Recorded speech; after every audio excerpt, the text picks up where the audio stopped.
एक छात्र ने परीक्षा में 500 में से 400 अंक प्राप्त किए तो छात्र ने कितने प्रतिशत अंक प्राप्त किए? तो उसने 400 अंक प्राप्त किए, तो 400 500 का कितना प्रतिशत होगा ये ज्ञात करना है। पूर्णांक 500 है और प्राप्तांक 400 है, तो प्रतिशत अंक हमारा हो जाएगा 400/500 गुणे 100, या प्रतिशत अंक बराबर कह सकते हैं कि प्राप्तांक बटे पूर्णांक, यानी 400/500 गुणे 100 कर देंगे तो ये 2 जीरो से 2 जीरो कट जाएगा और 5 से 100 में भाग दे देंगे तो 20 आ जाएगा। तो 4 बचा, 4 का गुणा 20 में कर देंगे 80%। तो आप समझ लीजिए उदाहरण के माध्यम से प्रतिशत कैसे ज्ञात किया जाता है। से उदाहरण में दिया गया है कि एक छात्र ने परीक्षा में 500 में से 400 अंक प्राप्त किए, तो छात्र ने कितने प्रतिशत अंक प्राप्त किए, ये यानी कि जो 400 है वो 500 का कितना प्रतिशत होगा यही ज्ञात करना है। या कह सकते हैं कि पूर्णांक 500 है तो प्राप्तांक 400। तो प्रतिशत अंक ज्ञात करने के लिए प्राप्तांक बटे पूर्णांक कर देंगे, गुणे 100 कर देंगे, यानी 400/500 गुणे 100। तो इसको सिंप्लीफिकेशन कर देंगे, आ जाएगा 80, यानी 80%।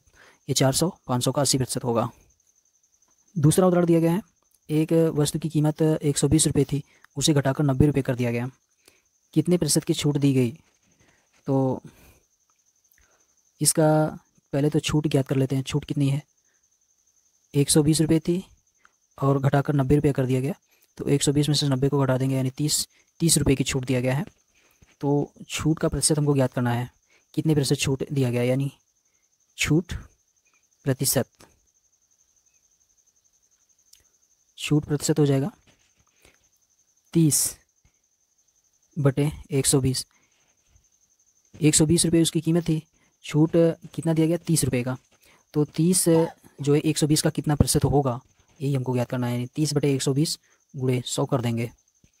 30 से 120 में भाग देंगे 4, 3 चौके 12, 4 से 100 को काट देंगे 25 आ जाएगा, यानी ये हो गया 25% का छूट दिया जाए। और उदाहरण दिया गया है तीसरा, एक स्कूल में कुल 500 विद्यार्थी हैं, जिनमें से 300 लड़कियां हैं, और तो हमको लड़कियों का प्रतिशत ज्ञात करना है।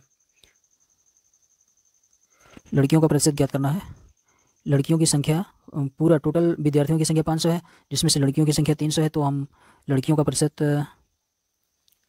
ज्ञात करेंगे।